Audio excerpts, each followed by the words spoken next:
بسم الله الرحمن الرحيم. هنعمل مع بعض صوص الشوكولاتة السهل الاقتصادي اللي من غير ولا شوكولاتة ولا أي مادة دهنية ولا زبدة ولا سمنة ولا زيت ولا أي مادة دهنية.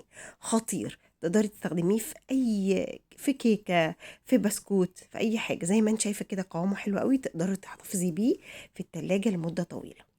أول حاجة هجيب الكبة بتاعتي وهحط فيها نص كوباية لبن ونص كوباية لبن بودر ونص كوباية سكر بودر. هضربهم ضربة بالكبة بتاعتي. طبعا معاكي قناة سوزي كيتشن، لو أول مرة تشوفيني يا ريت تشتركي في قناتي وتفعلي الجرس عشان يوصلك كل جديد. ضربتهم بس كده يمتزجوا مع بعض. أحط بقى كوباية إلا ربع كاكاو أسباني أو أي كاكاو بتحبيه، بس أنا بحب الكاكاو الأسباني، كاكاو خام يعني. طبعا أنا حاطة سكر وهضرب. هتلاقي القوام تقل وبقى عندك احلى صوص شوكولاته تقدري تحطيه على كيكه، على بسكوت، على اي حاجه تزيني بيه. خطير، وتحتفظي بيه في التلاجة لمده طويله، او في ازازه تعمليه صوص شوكولاته. ومش هيكلفك حاجه وهيتعمل في دقيقه واحده بس. سهل وبسيط واقتصادي وحلو قوي قوي قوي.